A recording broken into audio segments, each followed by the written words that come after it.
जब से पहलवान विनेश फोगाट ने भारतीय कुश्ती संघ के पूर्व अध्यक्ष और बीजेपी के पूर्व सांसद बृजभूषण शरण सिंह पर यौन शोषण के आरोप लगाए हैं, तब से एक सवाल लगातार उठ रहा है।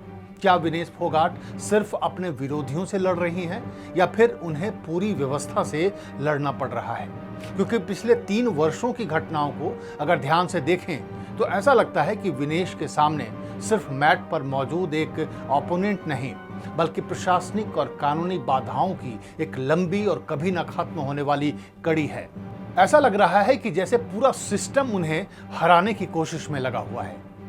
नमस्कार, मैं हूं राकेश और आप देख रहे हैं द भारत नाउ।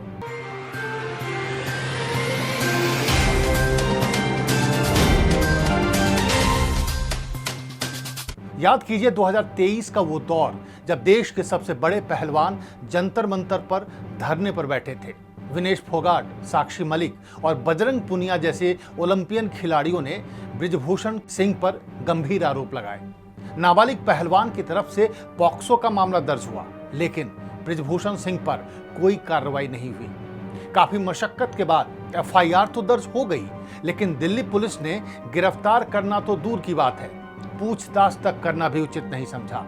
हद तो तब हो गई जब नए संसद के उद्घाटन के दिन यानी 28 मई 2023 को धरना देने वाली महिला पहलवानों को दिल्ली पुलिस ने घसीट कर जंतर मंतर से हटा दिया था।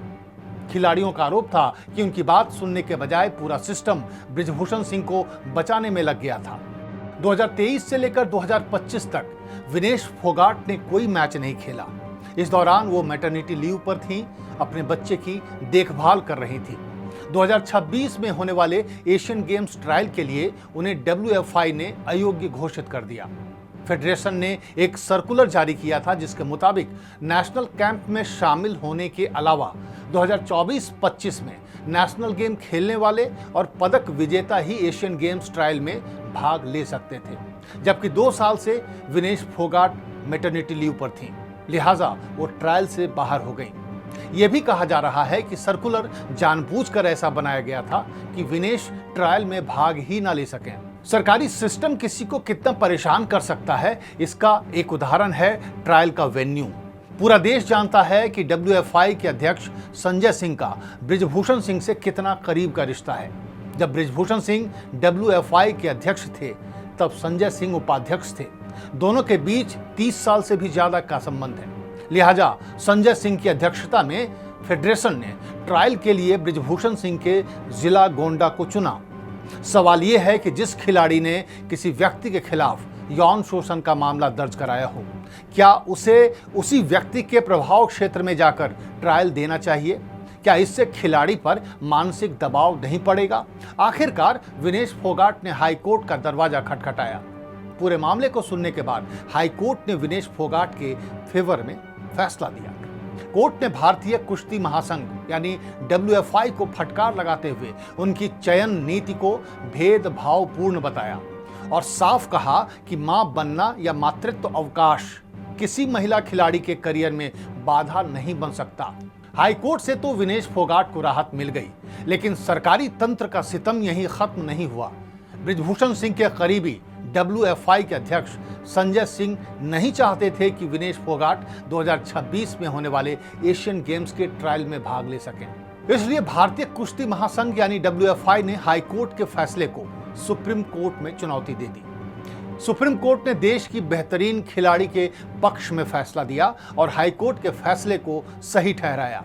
इसके बावजूद WFI ने हाईकोर्ट और सुप्रीम कोर्ट के आदेश को ठेंगा दिखाते हुए एक नया सर्कुलर जारी कर दिया और उसके आधार पर विनेश फोगाट को ट्रायल में हिस्सा लेने से रोकने की नाकाम कोशिश की।